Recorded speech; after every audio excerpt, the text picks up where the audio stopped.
ایک یہ کویشچن آیا تھا کہ غیر مسلمین کے تہوار میں شرکت کرنا کیسا ہے؟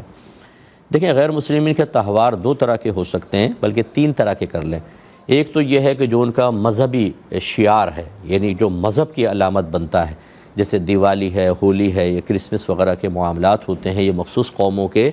مذہبی ایونٹس ہوتے ہیں۔ بعض ایسے ہوتے ہیں جو قومی علامت ہوتی ہے، کہ وہ جیسے وہ ایونٹ آپ سنیں گے آپ کا ذہن، انتقال ذہن کسی خاص غیر مسلم قوم کی طرف چلا جائے، لیکن اس کا مذہب سے تعلق نہ ہو، اس کو کہتے ہیں قومی شعار،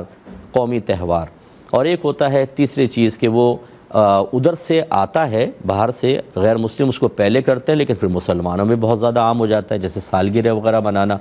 تو مذہبی تہوار میں تو بالکل شرکت نہیں کر سکتے ہیں۔ صرف سخت ترین مجبوری کوئی صورت ہو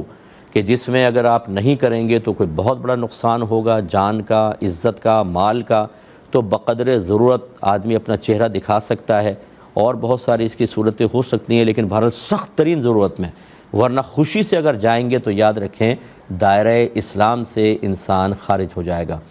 اور قومی جو تہوار ہوں ان میں بھی حتی الامکان بچنے کی کوشش کریں، لیکن جانا ویسا گناہ نہیں ہوتا کہ جیسے مذہبی تہوار کے، یعنی کفر وغیرہ متوجہ نہیں ہوگا، لیکن حدیث میں ہے کہ جو جس قوم کا مجمع بڑھائے وہ انہی میں سے ہے، تو خواہ پھر اس قسم کے قومی تہوار میں شرکت نہیں کرنی چاہیے، لیکن کفر نہیں۔ اور جو تیسری صورت ہے اس میں اگر کوئی عام، جس میں مسلمان بھی شامل ہیں، وہ غیر مسلم بھی شامل ہے، ایسا کوئی تہوار ہو رہا ہے، جیسے باہر کے ملکوں میں بہت سے ایسے جیسے نیو ایئر کے تہوار ہو رہے ہیں فرض کر لیں، اور اس میں کوئی خرابی نہیں ہو رہی، فرض کر لیں کہ کوئی فحاشی نہیں ہے، عریانیت نہیں ہے، تو اس میں پھر ایک مسلمان چلا جائے تو وہ کوئی مسئلہ نہیں ہے، کیونکہ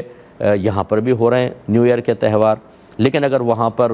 دیگر چیزیں ہیں کہ عریانیت ہے اور پٹاخے اور پھر اور بہت ساری خرابیاں، اس وجہ سے اس میں منع ہوگا، نہ کہ تہوار کی حیثیت سے۔ تو یہ تین طرح چیزیں ہیں، ان پہ توجہ کر کے اور پھر فیصلہ کیا جائے کہ ہمیں شرکت کرنی ہے یا نہیں کرنی ہے۔